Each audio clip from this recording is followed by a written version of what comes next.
Fala aí, vlog! No episódio de hoje vocês vão descobrir quais são os pilares centrais do que eu acredito que pode transformar as suas mídias sociais.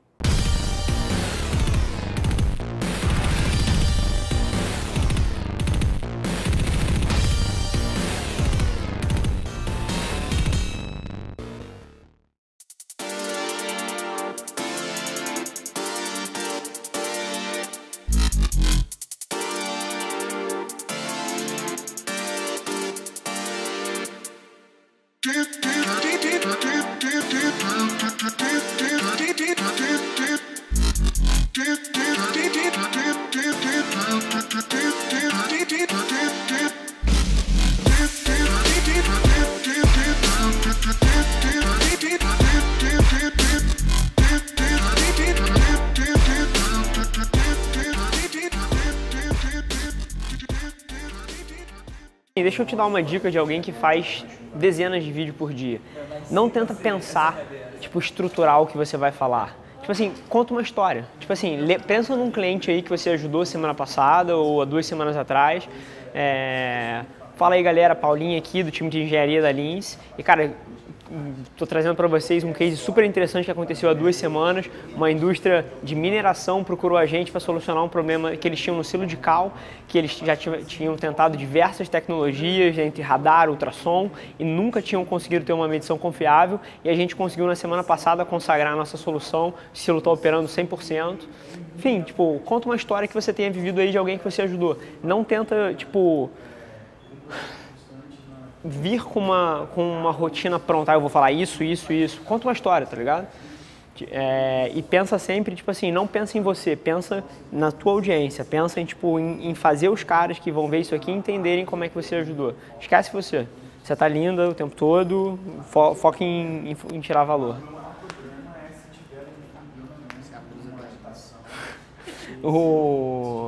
Então, não tenta, não ficar travado num discurso. E se você travar, se tira da travada. As pessoas prestam muito menos atenção do que você pensa no que você fala. A quantidade de merda que eu falo nos meus vídeos, cara, cara, você não tem ideia, a gente captou 20 clientes, cada um deles pagava 50 mil reais e a gente fez 4 milhões de faturamento. A conta não fecha. A quantidade de conta errada que eu faço ao vivo, cara, e ninguém nunca percebeu. Nunca percebeu. Oi? Não, só um exemplo de deixar confortável, não erro nunca. Uma vez na minha vida, eu achei que eu tivesse acabado. Eu tô absorvendo umas ideias também, porque eu quero fazer canal no YouTube, mas isso não precisa muito. Cara, é porque você tá focado em você tá preocupada com o que as pessoas vão pensar do que você tá fazendo e você não tá preocupada no que as pessoas querem ver. E é por isso que a pessoa fica nervosa. Eu tô cagando se alguém me acha um babaca, se alguém acha que eu sou um imbecil. Eu sei que eu tô ajudando aqueles 20% que querem ver e é nisso que eu foco. Então, por isso que eu não fico nervoso, eu não fico preocupado, eu não regravo nada, quem tá aqui sabe, eu nunca regravo nenhum vídeo. Eu posso falar o que eu quiser, eu me tiro da travada, mas eu não regravo. Porque eu não tô preocupado em preencher o meu ego, em aparecer bem ou mal. Isso faz toda a diferença. Tanto em velocidade de execução, a quantidade de vídeo que você consegue fazer, quanto também a tua experiência. Porque se você acha que você está sendo julgado, cada vídeo que você bota, cara, vai ser um inferno se você grava vídeo todo dia. A forma como você vai ser bem sucedido é se você de fato se importar com a outra parte. Então, a mídia social, as pessoas às vezes enxergam o Facebook e o Instagram como plataformas puramente de distribuição, uma plataforma de push. Então, é onde você empurra a sua mensagem por todos os canais, mas eu acho que a forma que dá certo, e o meu Instagram está aqui para falar isso, a gente conseguiu 10 mil seguidores quase em 10 dias, é justamente a troca. É a troca que faz a diferença. O motivo que alguém quer seguir uma marca, cara, pode ser informativo, mas vai ter 1000 vezes mais valor se ele sentir alguma conexão com aquela marca. Tanto em termos de relacionamento de longo prazo, quanto poder de preço, várias coisas você tira se você tem mais carinho pela marca. Então eu quero que você desenvolva carinho dos nossos seguidores com a nossa marca. Então, cada comentário no Instagram vale a pena. E eu não estou falando para você uma coisa que eu quero que você faça, mas eu não faço. Eu faço isso. Se você abre a porra do meu DM, ontem eu saí daqui 9h30 da noite, porque de 8h45 às 9h30 eu estava respondendo o DM das pessoas. E e se eu faço isso, eu nunca vou aceitar que alguém que trabalha para mim não faça. Então, é esse tipo de carinho que eu quero que você tenha. Tendo algum ângulo na conversa, é se preocupar com o cara, porra, que legal que você está interessado, mas por que você gosta disso? Ah, porque eu trabalho em instrumentação. Porra, que máximo, você trabalha onde? De onde veio esse teu interesse? Cara, se você faz isso e isso, cara, eu tenho certeza que você vai gostar do nosso e-book, você já deu uma olhada? Então é de fato criar um canal ali. E a presença nos grupos, a mesma coisa, é você participar de forma ativa das conversas. E você não é uma especialista em radioproteção, você não é uma especialista em negócios, você não é uma especialista em instrumentação, mas a gente tem um puta marketing de conteúdo aqui que você pode pegar referências num blog post para responder uma pessoa. Então, é esse tipo de profundidade que eu preciso que você dê no teu trabalho. Tipo assim, foi o primeiro vídeo dela, tá fantástico, ela gravou de segunda. Só que a performance dela foi boa, mas o conteúdo não tá bom, porque ela falou muito do que a gente quer falar. Ela falou que a gente está licenciando, que a gente está resolvendo, a gente vai colocar a nossa solução e o ângulo é o outro, o ângulo é o ângulo do cara. Qual é o problema que isso vai resolver dentro da planta dele? Então eu quero que você molde o discurso das pessoas e fala, Paulinho, hoje o vídeo que a gente vai gravar, eu quero que você fale tudo pelo ângulo dele. O que você ajudou ele a fazer e o que isso vai melhorar na planta dele, quais são os benefícios que ele vai ter. Faz o teu vídeo por esse ângulo, porque ninguém quer... Cara, mais uma vez, sempre pensando no contexto, né? A gente tá esse vídeo vai pro Instagram. Então o cara tá lá no feed dele.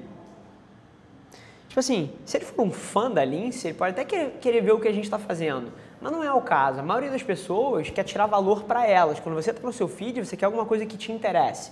E o que interessa um cara de instrumentação, um cara de manutenção que está no Instagram dele? Alguma coisa que ele possa usar. Então, porra, peraí, essa empresa aqui está cortando custo através de instrumentação desse cara aqui, como é que ela fez isso? Então, o vídeo da Paulinha deveria ser alguma coisa dessa natureza assim, pô, fala aí pessoal, quarta-feira já começou aqui pegando fogo, estamos ajudando um cliente do setor de energia a cortar os custos da operação dele através da aplicação de uma instrumentação que ele não tinha. Isso vai permitir que ele tenha não só um maior controle das variáveis de processo dele, mas vai trazer mais resultado para a empresa dele, fazendo ele alcançar as metas que ele tem para esse ano. Isso é um tipo de vídeo focado na pessoa. Vamos começar então?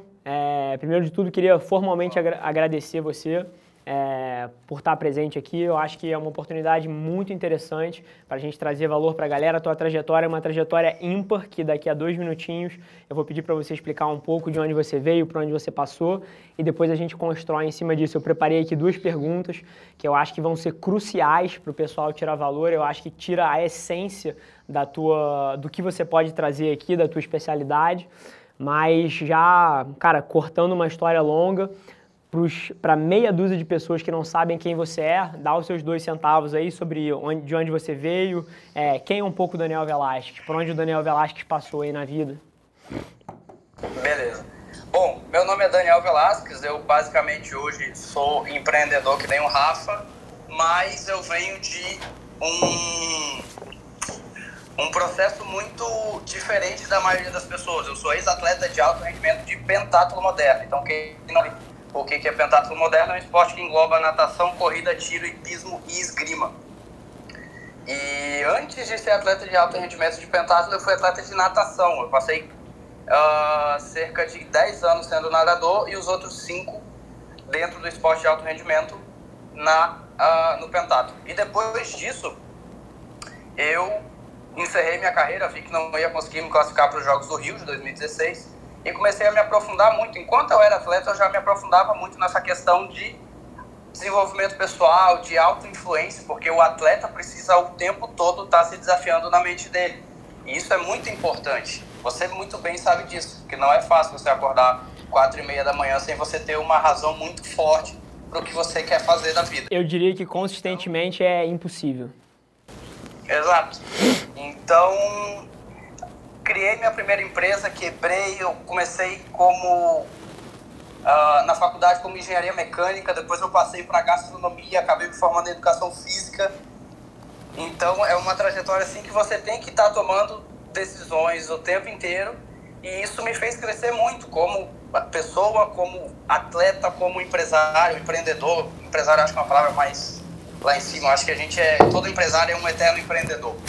Então, basicamente é isso. E hoje eu tô me especializando muito mais nessa parte de influência, nessa parte de auto-influência. E é sobre isso que a gente vai falar sobre aqui hoje na live. Maravilha. Então, super interessante a história do Dani, cara. E já ouvindo o que você trouxe pra gente, aí uma coisa passa na minha cabeça, que você teve uma trajetória bastante não ortodoxa, né?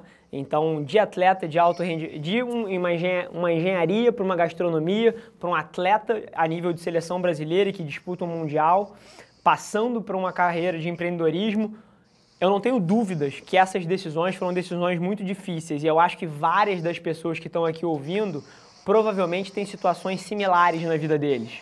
Ou seja, estão fazendo uma coisa atualmente, querem migrar para outra, mas ficam presos nesse medo de largar o passado para atuar em cima de um sonho ou alguma coisa do tipo.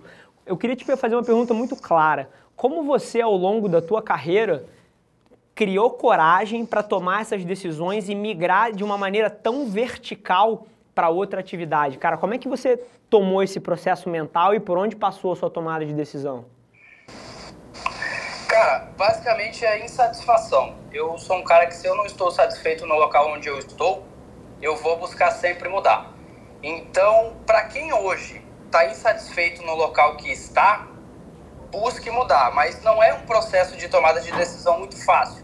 Por quê? Porque envolve medo, porque envolve pessoas, o que elas vão falar, envolve familiares dizendo, você vai largar o certo pelo duvidoso. Então, o que as pessoas têm que entender é que nunca vai ser um processo fácil. Nunca vai ser um processo fácil. Vai sempre ser doloroso, vai sempre ser difícil, mas se você tiver com vontade, se você estiver determinado a fazer aquilo, você vai conseguir executar. Mas não vai ser fácil. E eu diria que seria interessante você ter um apoio por trás, porque a gente vê muita gente aqui falando que eu larguei o meu emprego com 10 mil para fazer não sei o quê. Eu larguei meu emprego não sei aonde, porque eu ganhava 60 mil por mês para fazer não sei o quê. Mas só que essa galera, eles com certeza tinham algum amparo por trás que permitia que eles fizessem isso. Porém, existe a galera que realmente queima a ponte. Tem gente que só funciona desse jeito. Tem gente que o cara chegou e falou, eu vou queimar a ponte aqui, não quero mais isso, vou cortar e vou arrumar uma opção que não tenha como eu voltar atrás. Que é a questão do cara que se força a fazer aquilo. Então ele não tem outra opção. Então eu acredito que quando você está no limiar ali, no limite da sua zona de conforto, é quando as coisas realmente começam a acontecer. Quando você está naquela zona que você já passa a se incomodar muito, e se você não mudar, as coisas não vão acontecer e você vai se ferrar, aí você acaba mudando. Interessante. Até para construir um pouco em cima da resposta que você deu, sendo bastante prático, você é a favor ou contra as pessoas queimarem a ponte, queimarem essa segurança delas? Como é que passa a tua cabeça sobre esse tema? Cara, eu sou a favor, tá? Mas eu acho que a pessoa tem que ter estrutura para fazer isso. Porque se ele não tiver estrutura, não digo estrutura financeira, nem estrutura alguém por trás, mas estrutura mental. Exatamente. Ele vai se ferrar. Interessante. Ele vai se ferrar. Porque aí ele vai começar a entrar naquela questão de culpa. Ele vai começar a botar a culpa em todo mundo. Todo mundo é culpado, todo mundo fez isso. O mundo não presta, as pessoas não prestam, o meu emprego, o meu chefe não presta. E isso acaba que o cara vai se afundando, se afundando e se afundando. Então eu acho que para o cara queimar a ponte, ele tem que ter estrutura mental. Ele tem que saber, eu sei que eu vou me fuder, mas eu estou disposto a passar por isso. Agora, se ele achar que vai ser um mar de rosas, ele vai se ferrar se ele queimar a ponte. Perfeito, perfeito. Então, super interessante a resposta do Dani, galera. Agora que a gente já tem quase 40 pessoas aí, fazer mais uma vez a chamada, botem as suas perguntas aqui. Assim que eu e o Dani terminarmos essa sessão, a gente vai começar a responder as perguntas de vocês. Seja o tema que for, joga aí. Obviamente eu vou selecionar as melhores perguntas que eu acredito que vai responder as dúvidas talvez de 20%, 30% da audiência, mas coloquem as perguntas aí que assim que a gente terminar aqui, a gente vai responder as dúvidas de vocês. Então, Dani, já pensando um pouco na tua trajetória também, cara, e querendo trazer valor aí pra galera, esse tema de auto-influência, que olhando o teu conteúdo e dando uma olhada no teu discurso, é uma das coisas que você se especializa. Eu sei que muita gente quer tomar uma decisão, quer mudar de vida, quer mudar a rotina, quer mudar um hábito ruim, quer mudar alguma coisa. E tudo isso passa por um processo de você se convencer que aquilo é a coisa certa, de você se auto-influenciar para um novo caminho. Quais são as 3 principais coisas que você diria para alguém que quer mudar algum hábito ou alguma coisa que é central à sua vida para ela se auto-influenciar nesse novo caminho? Por onde a sua cabeça passa nisso aí? Cara, eu acho que na verdade não são... eu acho que é um passo a passo, tá? Que a pessoa tem que seguir. E a primeira coisa que ela tem que fazer, ela tem que entender o primeiro momento onde ela tá. A situação, onde ela tá pisando. O que está acontecendo naquele momento que está incomodando. E qual é a situação real, a situação atual dela. Depois, o cara tem que entender onde ele quer chegar. É até clichê o que eu vou falar aqui, mas eu vou falar, se você não sabe o que você quer, se você não sabe para onde é que você está indo, qualquer merda de lugar ou qualquer coisa que vier serve. Perfeito. Entendeu? E depois, eu acho que baseado em você entender onde você está e você saber onde você quer chegar, você vai estabelecer um planejamento e vai bolar uma estratégia para você sair do ponto A para o ponto B. E daí é que entra no 4º ponto, que eu não acho que eram 3, mas sim 4º, é você executar. Você executar. Hoje, muita gente consegue entender onde está, consegue entender para onde vai, consegue traçar um planejamento mesmo que falho, mas a galera não executa. Eu cometo esse erro às vezes. Eu cometo. Não vou dizer que eu não cometo, porque eu cometo esse erro. Eu simplesmente pego e falo, não, eu tô aqui, eu quero chegar no ponto Y e eu tenho um planejamento X. Eu fiz agora um planejamento de gravação e não consegui cumprir. Por quê? Porque eu me sabotei, porque eu arrumei algumas outras desculpas e isso é natural. O ser humano vai sempre encontrar um culpado. Porém, a responsabilidade é sempre nossa. O culpado pode ser outra pessoa, mas é a responsabilidade de como a gente se sente e de como a gente reage em relação àquela situação que ocorreu, que a gente está culpando outra pessoa, é sempre nossa. Então, eu acho que esse processo de mudança bate de onde você está, para onde você quer ir, em cima de um planejamento e execução. O 4º ponto é o principal. Mesmo se você não tiver um planejamento muito bem estruturado, executa e alinha essa estratégia no decorrer do processo. Perfeito. Eu acho que essa coisa de você criar um plano e seguir ele à risca é uma ótima ideia. Eu acho que toda estratégia bem-sucedida vem daí, mas eu vejo muita gente que para nessa parte de planejar, né? Então é muito famoso e até, agora eu recebendo centenas de DMs por dia, eu vejo tanta gente que traz uma ideia. Cara, o que você acha dessa ideia? O que você acha dessa ideia? Eu já começo o discurso falando, eu tenho 1000 ideias. Então, eu acho que essa parte do planejamento é sempre muito gostosa, né? Você sonhar que aquela tua projeção do Excel vai se concretizar, você sonhar que o seu negócio vai sair do chão, todo mundo consegue. E é engraçado, mas é verdade, você sabe disso. E é gostoso você, deitado na cama no domingo, vendo Netflix, sonhando em ter a mesma empresa do cara do filme que você está vendo, enfim. E eu acho que a grande dificuldade das pessoas é passar dessa etapa de planejamento para a etapa de execução. Eu queria te fazer uma pergunta bastante pessoal. Você, mais uma vez, quando você estava estudando engenharia, em algum momento você teve a ideia de estudar culinária. E aí, quando você estava estudando culinária, em algum momento você teve a ideia de se tornar atleta. Em algum momento, quando você estava como atleta, você decidiu se tornar empresário. Então, como é que você passou da etapa de planejamento, estratégia para a execução? Isso é uma coisa que você tem facilidade ou é difícil? E como você aborda isso? Lembra de um momento pessoal seu que você teve que fazer isso e conta aqui pra gente. Basicamente, eu sou um cara muito mais executor do que planejador, né? Eu prefiro muito mais executar, mesmo não tendo Se eu decidir que hoje eu vou voltar a jogar esgrima, eu vou dar um jeito de jogar esgrima, mesmo não tendo equipamento nenhum. Mas eu quero fazer isso e eu vou dar um jeito de fazer. Então, é isso que eu falo. Às vezes eu pulo essa etapa do planejamento. Então, terça-feira eu vou ligar pro cara. Não, eu vou pegar o carro e vou lá no cara e vou falar, e aí, quanto é que tem jogo? Entendeu? Então, quando eu passei dessa questão da engenharia para gastronomia, foi o seguinte. Eu acho que a gente tem que escolher muito cedo o que a gente quer ser da vida, e isso é muito complicado. Sim. Então, eu gosto muito de carro, de velocidade, de estar sempre a 1000, e eu tinha o sonho de que eu ia trabalhar na Fórmula 1. Eu vou trabalhar na Fórmula 1.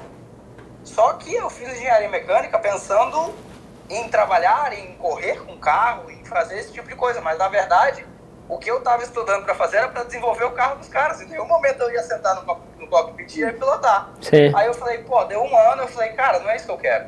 Não é isso que eu quero. E eu sempre tinha gostado muito de cozinhar e cozinhava, às vezes, para os amigos e tal. E daí eu falei, pô, vou fazer gastronomia. Conversei com meu pai ficou meio tipo, porra, né? Pô, engenharia para gastronomia. Ele impactou um pouco, mas depois ele aceitou. Só que ele falou, passou na federal, no engenharia, não vou pagar faculdade particular. Se quiser, passa na federal de novo, na gastronomia. Sim. Não passei, mas aí como é que surgiu a história de eu voltar a ser atleta? Através de uma bolsa. Através de uma bolsa de estudos para eu ser atleta pela faculdade. Eu falei, beleza, então vou voltar a ser atleta e ao mesmo tempo vou estudar de graça. E o meu ponto de mudança da gastronomia para educação física e para voltar a ser atleta foi questão de prioridade. Porque eu sempre gostei de cozinhar, mas eu não estava mais conseguindo fazer os dois. Ou eu fazia um, ou eu fazia outro. E eu optei pelo que, com certeza, me dava muito mais prazer, que era treinar. Apesar de você entender o que é a vida de um atleta hoje, principalmente o cara viver disso. Sim. Mas naquele momento era o pentatlo que estava me dando mais dinheiro.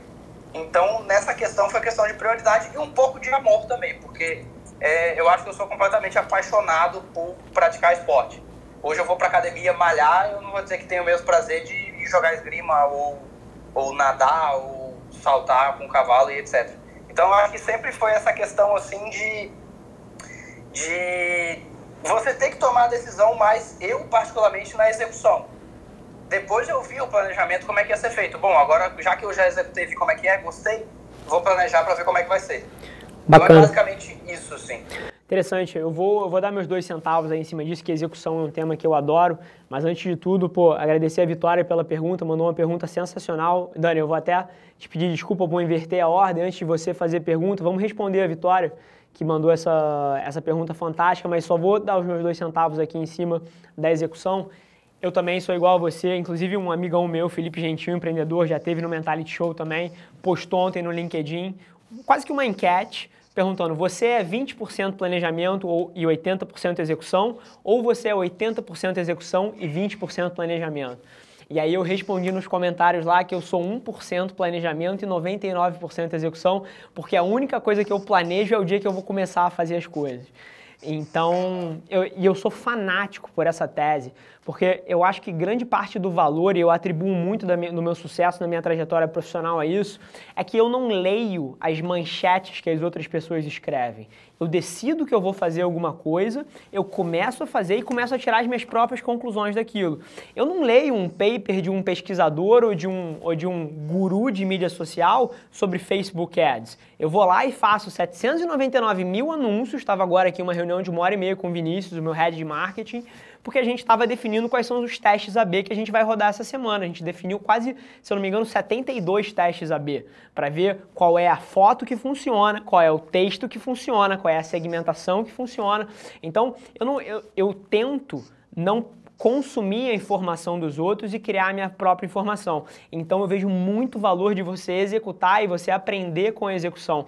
E outra coisa que eu sou fascinado nesse aspecto de execução é que eu acho que a maioria das pessoas não erra, mas se conta uma história errada, porque elas vivem a vida delas e depois elas olham para trás e é muito fácil explicar por que as coisas aconteceram. Hoje em dia eu pareço um gênio aqui quando eu digo que eu identifiquei uma falha de mercado no segmento de segurança nuclear no Brasil e montei uma empresa para oferecer serviço para as plataformas de petróleo. Porra nenhuma! Cara, eu comecei focando mercado hospitalar, mercado de mineração, tomei porrada, não vendi nada, migrei para outro, mudei minha proposta de valor. Tipo assim, hoje em dia eu pareço um gênio quando você olha para trás. Mas a minha visão do meu negócio veio justamente que eu estava executando, tomando feedback do mercado e aí fazendo as coisas. Então, cara, eu vejo muito pouco ou quase nenhum valor no planejamento, mas vejo absurdamente valor em você saber adaptar ao que o mercado está te dizendo. Essa questão que tu colocou agora de trajetória é um negócio que a gente... inclusive foi naquela live que a gente começou a trocar ideia que eu citei o exemplo do atleta olímpico. Sim. Que eu falei, o cara treina durante 10 anos da vida dele, Mas o que a mídia mostra, o que as manchetes mostram é que o cara chegou nos Jogos Olímpicos e, pô, o cara medalhou. Mas ninguém consegue ver e ninguém sabe o que ele fez. Trajetória dele Sim. Durante 10 anos, que o cara se lesionou, que o cara teve que não tinha patrocínio. 1 milhão de dúvidas. Exatamente, o cara todo dia perguntava, pô, será que não tá na hora de eu parar? Ou será que eu tenho que continuar? E isso recentemente, inclusive, eu acho que aconteceu com o César Cielo, né? Que ele foi um cara que, putz, ele demorou pra chegar lá em cima no topo, ele se manteve no topo durante um ciclo olímpico, cara. Ele passou 4 anos sendo o nadador mais veloz do mundo. Sim. E depois, quando ele não se classificou pros Jogos do Rio, a galera caiu de pau em cima dele, dizendo que, porque o Cielo... Só que ninguém consegue ver a trajetória do cara, e mesmo que essa trajetória tenha sido vitoriosa. Sim. Entendeu? Então é muito assim, as pessoas só veem o agora, o antes, que o Rafa foi o cara que tomou na cabeça durante muito tempo para aprender. Sim. A galera não vê. Sim. E daí os caras chegam e perguntam, Rafa, como é que eu posso fazer isso? Aí você pega e fala pra ele, cara, você vai ter que passar por isso. Tá afim? Pô, mas aí eu não quero. Difícil, exatamente. Sim. Todo mundo hoje em dia quer um hack. E uma coisa que eu tenho visto o tempo inteiro nos meus DMs, cara, parece que é um número mágico. As pessoas querem ganhar 20 mil reais por mês. Então eu recebo literalmente dezenas de DMs por dia. Cara, meu planejamento de vida é ganhar 20 mil reais por mês. Como é que eu chego lá? Cara, eu olho aquilo e falo assim, tá de sacanagem? Mas bacana. Vamos trazer um pouco de valor pra galera aí. Vitória Bot mandou uma pergunta super interessante que eu vou ler agora. Boa tarde. Tô começando a empreender. No entanto, tem algumas tarefas que eu não manjo muito. Na opinião de vocês, é melhor correr atrás de conhecimento ou dar conta de tudo, ou então terceirizar?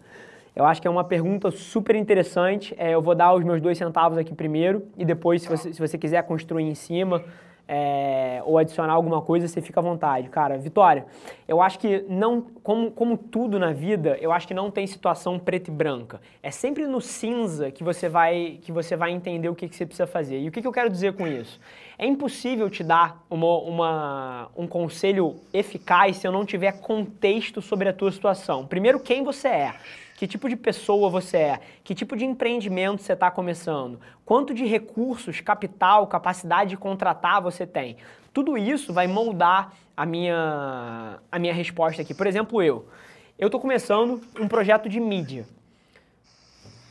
Eu não preciso aprender videomaking, redação, design, web design, porque eu tenho recursos para contratar pessoas para fazer isso para mim. Mas se eu não tivesse, eu teria que aprender essas coisas, se isso fosse central ao meu objetivo. Mas agora eu te digo uma coisa, você nunca deve terceirizar para outra pessoa uma coisa que é fundamental para o sucesso do teu negócio. A sua competência central, por exemplo, se você quer vender marketing, eu não posso ter um gerente de marketing aqui que sabe mais marketing do que eu. Eu não posso, se eu quero vender, cara, curso de liderança, eu não posso não saber sobre liderança. Se eu quero ser um especialista em motores de carro, eu não posso terceirizar o conhecimento sobre carro. Eu preciso saber essa porra. Então, Vitória, o que eu diria para você é que se for uma função central para a evolução do seu produto ou serviço, que isso tem que ser puxado pelo líder, você precisa adquirir esse conhecimento. Mas agora, se você tiver recursos e forem funções adjacentes, funções de suporte para o que você quer fazer, você pode sim e deve terceirizar. Inclusive, é impossível você fazer de outra forma, porque se o seu negócio começar a crescer, você não tem como fazer tudo. E você precisa justamente identificar quais são as áreas que você vai dedicar o seu tempo, que vão te gerar mais valor, e o resto tudo você é forçada a colocar na mão de outras pessoas. Eu só vou complementar com o seguinte. Uma vez eu estava junto com um amigo meu que ele falou o seguinte: mesmo que você tenha que terceirizar as coisas, mesmo você sempre vai ter que ter o controle daquela ideia central e do que faz com que o seu negócio ande, mas essa parte que você vai terceirizar, você também tem que entender dela para você poder cobrar. Para você poder cobrar da sua equipe como é que você vai executar e como é que você quer que seja executado, principalmente em reuniões e etc. Porque se você não souber cobrar, se você não entender bem daquilo também, você não vai saber cobrar do cara e o cara vai fazer de qualquer jeito. Perfeito. Nunca vai estar bom para você. Perfeito. Perfeito. O que o Dani falou é central. Se você não tiver domínio do que você está contratando as pessoas para fazer, ou você vai ter que dar a sorte de pegar uma pessoa altamente comprometida, ou você nunca vai conseguir extrair a performance dela ideal, porque você não sabe o que é bom e o que é ruim. Então, até eu vou me contradizer aqui, eu acho que tem muito valor quando você tem ideias opostas puxando em direções, acho que essa síntese acaba formando um diamante bruto aí. Ao mesmo tempo que você tem que terceirizar as coisas que você não pode fazer, você como dono de um negócio teria que ter conhecimento, pelo menos de nível alto em todas as funções. Você precisa saber como a sua empresa opera. Tipo assim, se você me perguntar como emite nota fiscal, como embala um equipamento, qual é a programação que está no torno mecânico ou na nossa máquina de jateamento, eu sei o básico. Eu sei ter uma conversa... Eu sei ter uma conversa educada sobre o assunto. Eu posso não ser o melhor programador que a gente tem, mas se o cara tá fazendo merda, eu sei que ele tá fazendo merda. E isso é central pro sucesso. Em algum momento, hoje em dia não é mais tanto, mas em algum momento isso foi central para eu poder alavancar a empresa que a gente tem de máquinas e equipamentos industriais. Assim como regulação de material radioativo, eu preciso saber para poder ter contexto em como cobrar os meus consultores. Assim como design... O X, eu preciso saber para poder cobrar. Então, um conhecimento de nível alto para você nivelar a sua equipe vai ser sempre fundamental. Não necessariamente você vai estar lá executando. Sim. Mas vamos supor que um dia fosse preciso que toda a tua equipe você ia saber fazer. Sim. Mesmo que o básico. Te dar um exemplo prático essa semana.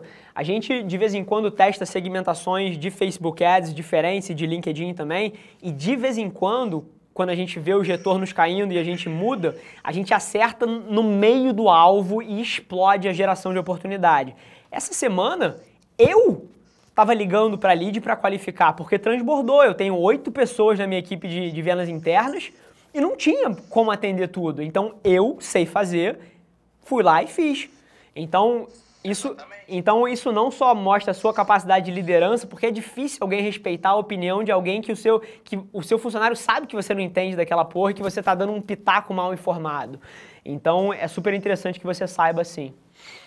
Bacana. E não vai acatar a sua mensagem, né? Você mandou, você falou e ele, beleza, entrou aqui, saiu aqui e já era. Sim. Cara, Dani, a galera já tá começando a mandar pergunta pra caramba aí. Eu acho que é interessante a gente matar essa primeira parte. Sei que você me pediu aí para um tempinho para fazer 2 perguntas.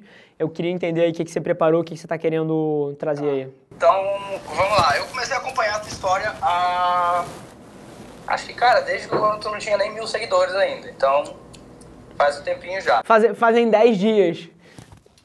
Exato.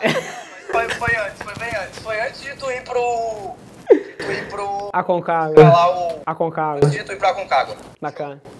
E uma coisa que me chamou a atenção é essa questão da rotina forte, de você ter uma rotina. E eu queria que tu falasse pra galera qual é a importância que você vê em ter uma rotina diária para executar e onde é que você acha que dá para construir mais valor, assim, porque hoje a gente está sempre tentando hackear as coisas. Porque eu vou fazer um hack para isso, para eu conseguir, eu vou fazer um hack para aquilo.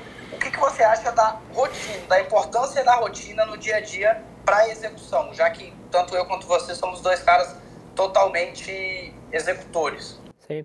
Cara, eu acho que a rotina, ela ganhou, e até por isso eu chamo de outro nome, a rotina ganhou uma conotação negativa. As pessoas, hoje em dia, nesse espírito livre, essa coisa dos millennials, eles deram uma conotação negativa para a rotina e por isso eu chamo, inclusive, de ritual. Eu passei a chamar de outra coisa. Mas eu acho os rituais centrais para qualquer pessoa que quer evoluir em alguma área. Se você faz certas coisas só de vez em quando, eu chamo isso de espasmo de performance. Você está tendo espasmo, você faz durante uma semana, é aquela menina que vê aquela dieta do momento, come durante 3 dias naquilo ali, no dia seguinte compra um pote de Nutella, mata o pote de Nutella, se não mata inteiro, mata metade, guarda no armário para ninguém ver e come no dia seguinte, e aí nos outros 3 dias dieta séria de novo. É a mesma coisa que um vendedor que numa semana faz 18 calls, sales calls para vender, e na próxima semana não faz nenhuma porque tá preguiçoso em casa. Enfim, isso são espasmos de performance. E ninguém evolui em uma área através de espasmos de performance. É 1000 vezes melhor você reduzir a sua intensidade e ter uma posição mais constante do que você ficar operando igual um lunático em swings gigantes de execução. Então eu acho os rituais centrais, inclusive tenho vários deles, escrevi um e-book inteiro sobre os meus matinais, inclusive, que passam por meditação, visualização, gratidão. Eu acabei escrevendo um conteúdo para vocês, mas eu leio uma página das meditações do Marcos Aurelius todos os dias e reflito sobre elas, que é a filosofia grega de estoicismo. Então eu também tenho a minha leitura matinal. Então, e não só isso, e depois disso eu visualizo os meus objetivos, vou para o meu treino e chego no trabalho mais ou menos à mesma hora todos os dias. Eu acho que rotina não só te ajuda a tomar as atitudes que vão te colocar mais perto do seu sonho todos os dias, como também facilitam o seu processo de decisão. Se você não tem uma rotina definida e você tem que decidir todos os dias se você vai treinar ou não vai treinar, se você vai chegar no trabalho às 8 ou às 9, se você vai vestir... Você vê minha roupa, cara. Eu uso camisa básica todos os dias, eu tenho reunião de terno, literalmente, com executivos todos os dias da minha vida, e a minha roupa é essa. Porque eu não quero ter que pensar no que eu vou vestir, eu não quero ter que passar por esse processo decisório, sendo que eu já tomo centenas de decisões por dia.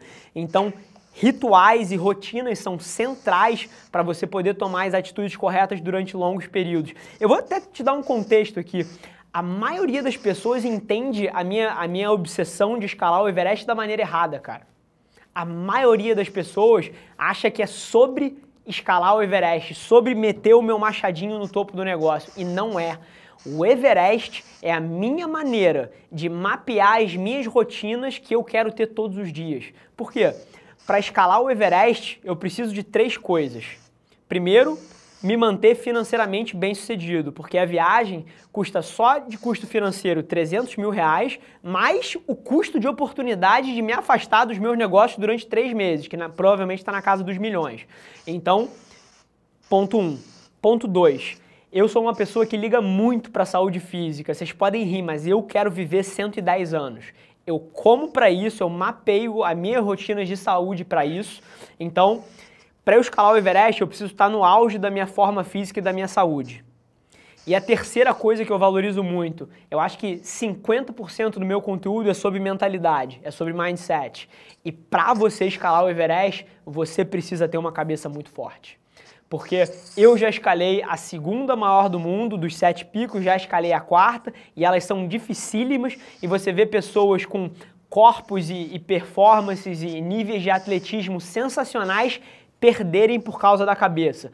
Perderem porque você fica 3 dias enfurnado numa barraca sem ver o sol, com a sua barraca tampada de neve, tudo preto, a sua bateria da lanterna acaba, porque o carregador solar você não pode usar, e aquela barraca vai diminuindo e o frio vai entrando, e você começa a ter pensamentos negativos, e dá 2 dias esse cara pede um helicóptero para sair dali.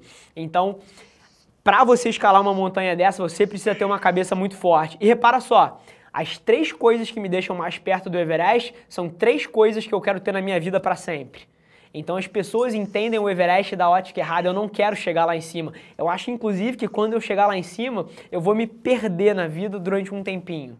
Então eu nem sei se eu quero subir o Everest tão cedo assim, porque eu quero é o processo de tentar subir o Everest. E é uma diferença homérica de propósito. O propósito, a missão de subir o Everest é o que eu quero para minha vida. Chegar lá em cima, vamos ver. É a questão que eu estava falando esses dias sobre você gostar do processo e não do ponto final. Sim. Se você não gostar do processo, provavelmente você não vai chegar no fim. Eu vi, foi um vídeo que você postou. Amar o processo. Foi um vídeo que você postou no teu Insta, né? Eu vi. Exatamente. Se você não gostar do processo, você chegar no resultado final é praticamente impossível. Porque o processo vai ser doloroso todo santo dia. E o processo de tomada de decisão do ser humano se baseia em obter dor, aliás, ou evitar dor ou obter prazer. que é aquele negócio que tu tocou ali de, pô, será que todo dia eu vou ter que tomar a decisão se eu vou levantar cedo para treinar ou não? Se todo dia você tiver que tomar essa decisão, fudeu. Inconscientemente ele vai sempre tentar evitar a dor. Então ele vai falar, dorme mais um pouquinho, pô, não faz isso, não faz aquilo, porque para ele isso é muito melhor.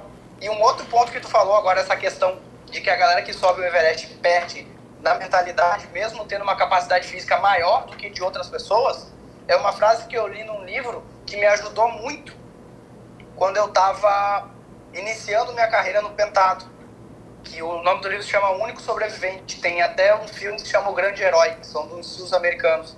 E a frase é o seguinte, o corpo, ele pode aguentar quase tudo. É a cabeça que precisa ser treinada. 100%. Entendeu? Então, esse livro, enquanto eu estava lendo que os caras estavam passando por um negócio chamado Semana Infernal, que os caras tinham que correr com o pé torcido, ombro deslocado, eu estava só com dor nas pernas e dor nos braços, pensando o que seria o meu dia seguinte. Daí eu pegava o livro para ler, eu falava, pô, o cara passou por isso daqui, e aquela história dos caras é verdade. Eu falei, pô, isso aqui que eu tô passando agora não é nada, vamos em frente. Sensacional. Cara, antes da gente entrar na tua última pergunta aí pra mim, vamos responder mais uma pergunta aqui. O Pedro Marandino, que inclusive segue nós dois e adora o conteúdo, falou assim, se o foco de vocês não tá tanto no planejamento e mais na execução, como conseguem criar tanto conteúdo diariamente? Então, se você quiser pegar primeiro, eu pego, mas eu já tenho a minha resposta aqui na lata. Eu acho que a minha é a mesma que a tua, a gente não cria, a gente documenta. 100%. 100%. Pedro, deixa eu até dar os meus 2 centavos aí. Se você percebeu o que eu faço, nenhum dos conteúdos meus que você viu na sua vida, eu parei para criar. Nenhum. Eu nunca parei para escrever um texto que você tenha lido. O que eu faço é documentar a minha vida através do Mentality Show, do Mentality Vlog, e eu tenho um redator que assiste esses conteúdos, consome esse material e escreve os textos para mim com base no que eu falei. A mesma coisa, os meus coaches. Todas as frases que estão lá são frases que eu falei numa live, num material que foi postado no Instagram. Então, o meu designer assiste, consome o meu conteúdo e produz aquilo. O próprio Mentality Show, cara, eu não crio essas perguntas, eu não paro para criar uma resposta bem estruturada. A galera manda as perguntas e eu respondo aqui na lata como eu e o DV estamos fazendo agora. A gente não para criar esse conteúdo, a gente documenta o que a gente faz. Então é uma estratégia bastante diferente que encaixa perfeitamente na execução, porque é a documentação da execução. Exato. E talvez o meu complemento seja interessante porque eu não tenho a estrutura que o Rafa tem. Eu não tenho um cara para ver o que eu falo, eu não tenho um cara, mas eu consigo estar pescando, ou enquanto eu estou lendo, ou enquanto eu estou conversando com alguém, eu faço alguma coisa e eu anoto. Pô, isso aqui é interessante eu passar para minha audiência depois. Mas não necessariamente eu estou produzindo um conteúdo. Eu estou apenas pegando o que faz parte do dia a dia, em consultorias, em treinamentos e etc. E estou colocando aqui para vocês. Então é basicamente você documentar tudo o que está acontecendo. Dá mais trabalho, porque eu não tenho equipe grande como o Rafa tem? Dá, mas vale muito a pena para vocês que já acompanham aí o trabalho que a gente tem feito. Sim, e 100%. E eu dou até um insight que provavelmente você sabe que é verdade. O vídeo que você faz ali e posta, cara, aquilo é um material de treinamento que você pode usar depois. Então é uma reciclagem também, é uma maneira inteligente de atacar essas coisas. Mas Pedro, então é um pouco por aí que passa. Se você não tem tempo de criar, sou muito a favor de você documentar o que está fazendo, que isso dá muito valor para muita gente.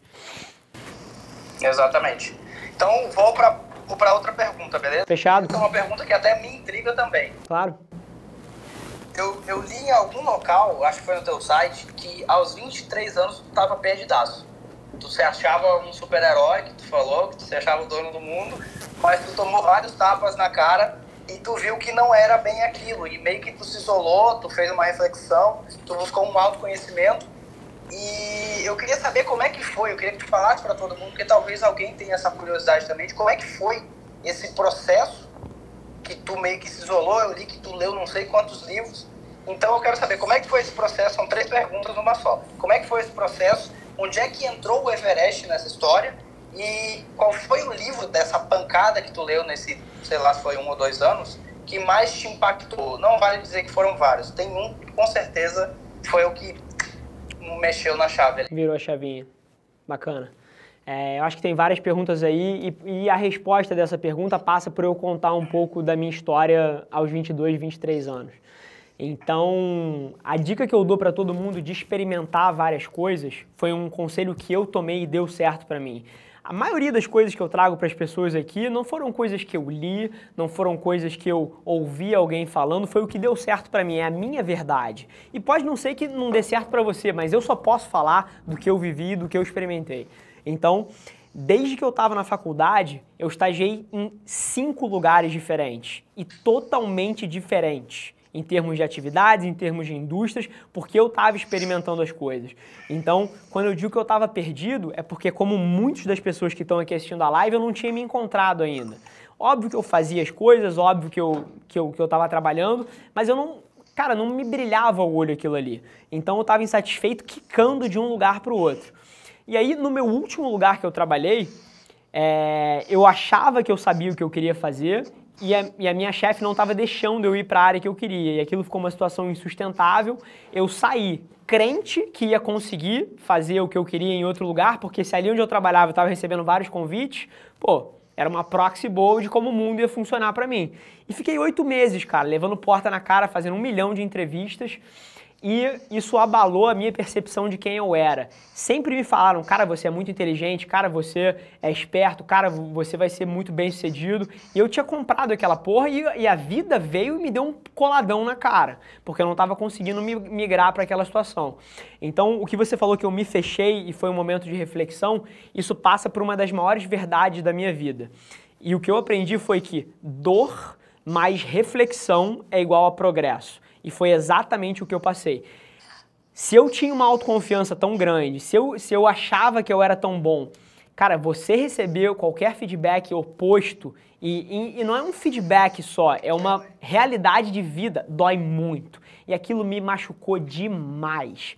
Então, aquela dor me fez passar por um processo reflexivo que me fez reavaliar quem eu era, quais as atitudes eu estava tomando, e foi inclusive um momento super interessante, porque hoje em dia eu sou abertamente a favor das redes sociais. Eu acho que isso aqui é o futuro, tanto para empresas quanto para a interação de pessoas. Eu acho que todo mundo que vê isso aqui com uma conotação negativa está vivendo no passado. É a mesma mãe que achava que o Elvis balançando o quadril dele ia deturpar a mentalidade da filha dela nos anos 60. Juro por Deus. Então, eu sou totalmente a favor das mídias sociais, mas naquela época eu inclusive deletei todas as minhas. Porque foi um momento meu, eu precisava estar aqui dentro, eu queria me desconectar do mundo de fora e passar por um processo interno. E na mesma época, a empresa da minha família estava falindo, estava indo por água abaixo. Ela tinha caído de um faturamento de 10 milhões para 3 milhões e eu estava em casa, desempregado, estudando, e, cara, aquilo começou a me incomodar. E eu vim pra cá com o objetivo de ajudar, porra, é lunático você estar desempregado e não ser mais uma mão quando seus pais estão precisando de ajuda. Então foi um momento super interessante para mim. E quando eu cheguei aqui, quando eu não trabalhava mais para outra pessoa, para construir o sonho de alguém, cara, eu ganhei um senso de propósito inacreditável. Mas assim, inacreditável. E aquilo que você leu em algum lugar ou me ouviu falando que eu li 300 livros em 3 anos, cara, isso é verdade, mas agora, não é ler como todo mundo aqui provavelmente faz. Não é ler que nem o Bruno Charles, o Léo, a Stephanie e o Alexandre provavelmente fazem. Sem querer pegar no pé de ninguém, só para dar um contexto. Eu não pegava um livro por curiosidade intelectual. Eu estava apanhando aqui na execução da empresa. Eu era um economista que trabalhava no mercado financeiro e que do nada estava tendo que gerenciar pessoas, crescer um time de vendas, abrir uma área de marketing, controlar uma produção industrial. Cara, o que eu sabia sobre isso? Não era mais um computador, né? Não era mais um computador. Cara, então, o que eu fazia? Eu procurava livros para responder os meus problemas que eu estava tendo no dia a dia. Então, até o meu estudo era pela execução. Eu estudava para pegar as respostas que eu precisava para executar no dia a dia. E eu descobri que eu era muito bom nisso. Eu conseguia literalmente pegar um livro, ler aquilo e traduzir 7 ou 8 insights que eu tinha pego ali em ações no dia seguinte. E o que dava errado, eu cortava, e o que funcionava, eu andava para frente. Então, os meus primeiros 2, 3 anos de carreira foi consumindo tudo que eu precisava para aprender a operar um negócio. Hoje em dia, eu te digo, e a Mari, se estiver vendo aí, que é minha esposa, que está comigo há 2 anos e meio, vai confirmar que é verdade, no começo do nosso namoro, eu não fazia nada que não fosse ler. Cada segundo que eu tinha fora do trabalho, eu estava lendo. Eu lia literalmente 2, 3 livros por semana, era um negócio absurdo. Sabe quantos livros eu li nos últimos 6 meses? 3. Eu simplesmente não sinto mais necessidade de consumir conteúdo dos outros. O que subtrai dos meus resultados agora é trabalhar mais 2 ou 3 horas por dia. Então eu parei de consumir conteúdo porque o que me subtrai agora é dedicar mais tempo. Então, em vez de estudar no final de semana, eu passei a trabalhar no final de semana. Em vez de acordar às 3h30 da manhã para ir estudar, eu acordo às 3h30 e estudar e depois treinar, eu acordo às 3h30 da manhã para treinar mais cedo ainda e chegar no trabalho mais cedo. Então, foi um pouco por aí que passou, mas eu ganhei um senso de propósito quando eu fui capaz de determinar a minha própria visão. E aí, meu amigo, quando as coisas começam a dar certo, você se apaixona pelo processo. Não teve um mês desde que a gente começou a arrancar daqui que a empresa não cresceu. Não teve um mês aqui que a gente não tenha contratado uma pessoa nova. Essa dinâmica de evolução é uma coisa apaixonante. Inclusive é uma coisa que eu falo para muita gente aí, que a maioria das pessoas que diz que não gosta do que está fazendo, provavelmente não é que não goste do que está fazendo, porque a pergunta que eu sempre faço é a seguinte: se você estivesse crescendo 100% por mês e você estivesse tirando milhões do que você está fazendo, você não ia gostar, não? Então as pessoas não gostam de não estar evoluindo. Eu acho que progresso é igual felicidade. Então, na hora que eu não só me conectei com o senso de propósito, de poder determinar minha própria visão, mas as coisas começaram a dar certo, aí, meu amigo, é um buraco sem fundo, eu procuro tempos que eu possa cortar de outras atividades para estar aqui dentro. Exatamente. Isso que tu falou agora dessa questão de tu acordar às 3h30, é interessante. Eu vi um vídeo recentemente do Arnold Schwarzenegger, que ele falava que tinha 6 regras de sucesso, que na verdade para mim sucesso é muito relativo. Sucesso para você pode ser uma coisa, para mim pode ser outra completamente diferente. Perfeitamente. Endeusaram de que você ter sucesso é você ser independente financeiro, viver numa casa gigantesca e não ter problema nenhum. E na verdade a gente tem problema e a vida da gente se resume a resolver problemas. Se a gente não tiver problemas, a vida da gente não tem graça. Hoje o Rafa decidiu que ele vai acordar mais cedo. Ele acabou de gerar um problema de que como ele vai acordar mais cedo? Por que ele vai acordar mais cedo? Assim como o Rafa decidiu que ele vai fazer ciclismo. Ele acabou de decidir, ele acabou de gerar um problema que ele vai ter que comprar uma bike. Porque não tem como ele pedalar sem uma bike. Então a vida da gente se resume a criar e resolver problemas. Perfeito. O que ele falou nessa questão de que você tocou, de você se apaixonar pelo processo e querer estar mais tempo inserido nele, é o fato de você dormir menos. Ele falou, se você não tem tempo no dia para fazer o que você quer fazer, dorme menos. 1000%. Dorme mais rápido. Na verdade ele falou, não dorme menos, ele falou, durma mais rápido. Então, tipo, é interessantíssimo isso que tu falou agora. E também vai contra uma questão que eu acredito que, eu acho que eu já vi tu falando também, que não existe fórmula mágica. O que eu faço pode não funcionar para você, e o que você faz pode não funcionar para mim. Contexto é tudo. Não funcionar para quem tá vendo isso aqui agora. Entendeu? Perfeito. Devi, o Polak Júnior aqui mandou uma pergunta que eu acho que é bem no centro da tua zona de competência aí. Eu sei que você tem dado bastante treinamento em liderança em algumas empresas, traduzindo aí para quem não sabe, o esporte que o Devi praticava é um esporte de equipe. Então... Não, era individual. Você fazia pentathlon individual? O pentatlo moderno é individual. Bacana. Eu jurava que era em equipe.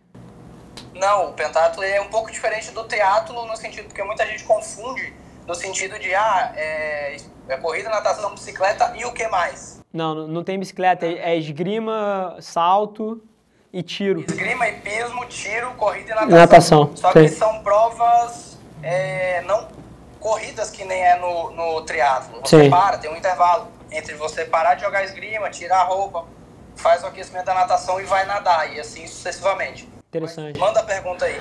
A pergunta dele foi, queria definir as 3 principais qualidades de um líder. E Devi, fica pra você aí, quais são as que você acha que são as 3 principais? Se é que tem 3. Eu acho que é só uma. 2, vamos lá, 2. É a capacidade que você tem de se colocar no lugar dos seus liderados. Empatia. Exato. 100%. E a capacidade que você tem de ouvir o que eles têm para dizer. Ponto. Eu acho que são essas 2. Por que você acha que essa... Aquele cara que se coloca em cima do pedestal, vendo todo mundo de cima, esse cara não é um líder, porque ele não tá próximo, ele não tá junto da operação para entender o que os caras estão passando ali na linha de frente. Bacana. Então, eu acho até que as 2 que você falou se conectam, né? Porque é não só você tá ali para ouvir, mas você, quando estiver ouvindo, você tem empatia para saber de onde a pessoa tá vindo. Exatamente. Perfeito. Tem um livro, desculpa, eu esqueci o nome dele. É Pollack Jr. Pollack, tem um livro que você vai ler, que eu vou te indicar aqui agora, que se chama Esse Barco Também é Seu. É um livro fenomenal de um cara que pegou um dos piores navios da frota americana e transformou nele o navio espelho, em que todos os outros navios da frota queriam se espelhar. Porque ele acabou com aquele negócio de que oficiais e recrutas almoçavam e jantavam separados. Inclusive, quando o marechal foi para a bordo do navio, ele falou, onde é que fica o refeitório dos oficiais? E o comandante do navio falou, não existe isso aqui. Aqui o senhor vai sentar ao lado de um recruta e é assim que as coisas são. Porque aqui nesse navio todo mundo é igual. Ele buscava chamar todo mundo no gabinete dele para ouvir. Ele usava a comunicação do navio para chamar o cara e chamava o cara de amigo. Ele acabou tendo uma amizade com os liderados dele. Que é isso que tu demonstra aí quando tu tá no meio da tua empresa. Eu não vejo que o Rafa tem uma mesa ali excluída da galera. Tu tá sentado nas mesas com todo mundo. E isso é o cara ser líder. É o cara tá lado a lado com os liderados dele. E não tá em cima, vendo tudo de cima e deixando que os caras tomem na cara o dia inteiro. Perfeito. Perfeito. E eu vou tentar agregar de um outro ângulo. Eu concordo 1000% com o que o Devi falou, até porque ele usou o meu exemplo. Se eu não concordasse, era bastante contraditório. mas eu vou tentar pegar de outro ângulo. Eu acho que sempre que você está lidando com pessoas, você está lidando com seres humanos que têm sonhos. Então, eu acho que o papel de um líder também é pintar um futuro atraente para aqueles que eles lideram. Então, e aí eu vejo um ângulo muito interessante que foi o que eu aprendi com a minha história aqui. E eu vou contar um pouquinho da história para vocês terem o contexto de como isso acontece. Quando eu entrei aqui, a empresa estava com 12 funcionários, uma das empresas, as outras nem tinham nascido, mas a empresa tinha 12 funcionários, a maioria deles altamente desmotivados e, obviamente, que não performavam bem. Uma pessoa desmotivada não performa bem, aquele tipo de pessoa que vai ficar olhando o relógio para dar a hora do ponto e sair. Às 5h30 ele já quer meter o pé. Exatamente. Então, esse era o cenário que eu tinha. E a gente começou a fazer certas transformações de estratégia comercial, de marketing, e a empresa começou a andar. Só da gente começar a apresentar crescimento, o comportamento das pessoas já começou a mudar. Porque as pessoas passam a ver que se aquilo ali der certo, tem um futuro um pouco melhor. Então, na hora de escrever um e-mail, ele gasta 3 segundos a mais para reler e entender se ele escreveu boas âncoras da negociação ali. Ou em vez de cagar o balde e simplesmente disparar um e-mail que está cheio de erro de português. A pessoa, na hora que vai fazer um contrato com o fornecedor, puxa o preço 3% mais abaixo, porque ela sabe que tem um KPI olhando e que isso vai retornar para ela de alguma maneira. Então, só da gente começar a apresentar resultado, o comportamento das pessoas começa a mudar. Então, um dos papéis do líder não é só pintar um futuro bonito, mas também puxar esse crescimento. É a nossa responsabilidade fazer as pessoas acreditarem que ali existe um futuro brilhante.